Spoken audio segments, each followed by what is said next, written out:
तो आप सभी को मेरा प्यार भरा प्रणाम। मैं मीनाक्षी आप सबका स्वागत करती हूँ अपने नए वीडियो में। और आज का जो ब्लॉग होने वाला है वो मेरी फेसबुक फैमिली के लिए होने वाला है। तो ब्लॉगिंग की शुरुआत मैं कर रही हूँ सुबह की लगभग 10 बजे से। और आज हम है नया साल शुरू हो रहा है आज। तो आज से 2026 शुरू होने वाला है। तो सबसे पहले आप सबको नए साल की बहुत बहुत शुभकामनाएं। माँ बूंखाल कालिका आप सबके जीवन में आपके घरों में बहुत बहुत खुशहाली लेके आए। तो मेरा जो गांव पड़ता है वो पड़ता है पौड़ी गढ़वाल के खिरसू ब्लॉक के एक छोटा सा गांव है मरगांव। छोटा तो नहीं है, मरगांव काफ़ी बड़ा गांव है। तो मैं वहां से बिलोंग करती हूँ। और आज की वीडियो जो होने वाली है वो बस नया साल मुबारक करने के लिए नहीं है।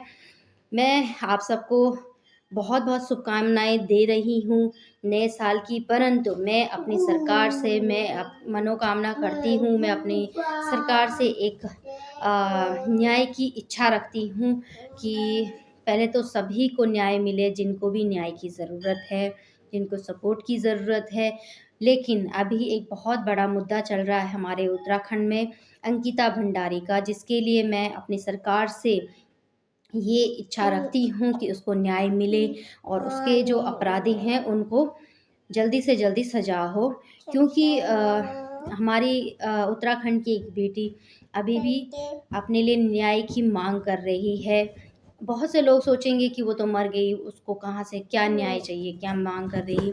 लेकिन आप खुद सोचिए उसकी माँ पे क्या गुजरती होगी जब जब वो ये देखती होगी, सुनती होगी और सोचती होगी कि मेरी बेटी के साथ क्या हुआ। और आज अगर एक बेटी को न्याय नहीं मिला तो फिर ये सारी चीज़ें चलती रहेंगी। ये जो अपराध हैं ये होते रहेंगे हमारे उत्तराखंड में। तो इसीलिए मैं चाहती हूँ उसको न्याय मिले। और हाल ही में एक और मुद्दा हुआ था उत्तराखंड में, जो कि बाहर से आया हुआ एक लड़का जिसकी हत्या कर दी गई है। तो उसको भी न्याय मिलना चाहिए। तो ये फ़र्ज भी हमारी उत्तराखंड सरकार का ही बनता है उसको न्याय दिलाने का, उसके लिए पूरी जांच करने का और जो अपराधी है उसको सज़ा देने का। और उसको उस हिसाब की सज़ा भी मिलनी चाहिए। क्योंकि जहाँ तक मुझे पता है हमारा अपनी उत्तराखंड सरकार से यही निवेदन है कि इन जो केस हुए हैं इनको अच्छे से जांच की जाए और इनको न्याय मिल जाए। तो हम लोग सिर्फ उम्मीद ही कर सकते हैं और अपनी सरकार से उम्मीद रख सकते हैं। जबकि वैसे तो मैंने जहाँ तक देखा है आज तक, मुझे जहाँ तक जितने भी ऐसे केसेस हुए हैं, जितने भी ऐसे मामले हुए हैं, उसमें न्याय उत्तराखंड सरकार ने बहुत ही कम दिया है और बहुत ही कम मिला है। मैं किसी का भी विरोध नहीं कर रही हूँ, मैं किसी का भी ऐसे पर्सनली नहीं बोल रही हूँ, लेकिन सच में किसी को भी ऐसा न्याय नहीं मिला है। फिर भी हम लोग अपनी सरकार से उम्मीद रखते हैं क्योंकि हम अपनी न्याय व्यवस्था पे भरोसा होता है। तो फिर भी देखते हैं कितना न्याय मिलता है और कब न्याय मिलता है। क्योंकि हर किसी के लिए सरकार एक जैसी होनी चाहिए, हर किसी के लिए न्याय एक जैसा होना चाहिए। तो हम लोग उम्मीद करते हैं कि आप लोग अच्छा न्याय करेंगे और जल्दी करेंगे, क्योंकि उस माँ को भी अपनी बेटी के लिए न्याय मिलना बहुत ज़रूरी है। उस पिता को भी अपनी बेटी के लिए न्याय मिलना ज़रूरी है, जो इंतज़ार में बैठे हैं कि कब न्याय मिलेगा। उन्होंने भी उस बच्ची को बहुत नाज़ों से पाला होगा, उस बच्ची के लिए बहुत सपने देखे होंगे। उस माँ ने भी उस बेटे के लिए बहुत सपने देखे होंगे, पढ़ेगा लिखेगा कुछ बनेगा, हमारा सहारा बनेगा। तो उन माँ बाप के लिए ये न्याय मिलना बहुत ही ज़रूरी है।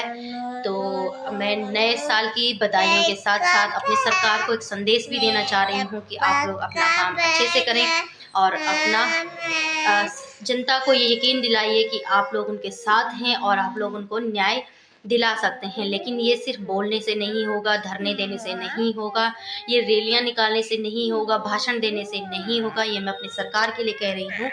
ये होगा न्याय दिलाने से। अगर आपने एक दो को न्याय दिला दिया तो आपकी जनता आप लोगों पे भरोसा करेगी और आगे जो भी अपराधी होंगे वो सोच के कोई अपराध करेंगे या फिर उस अपराध ही नहीं करेंगे शायद, और करेंगे तो पहले सोचेंगे कि उनका क्या बाद में क्या आश्रय होने वाला है या फिर उनको क्या दंड मिलने वाला है। तो इसके लिए मैं अपनी सरकार से निवेदन बहुत बहुत करना चाहूँगी कि आप लोग अपनी जनता को यकीन दिलाइए, उन माँ बाप को न्याय दिलाइए, उन बच्चों को न्याय दिलाइए जिनके साथ ये बहुत भयानक अपराध हुए हैं।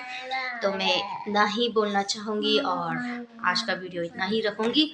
तो आप सबको नए साल की बहुत बहुत बधाइयाँ और मिलते हैं बाकी नए वीडियो में। धन्यवाद।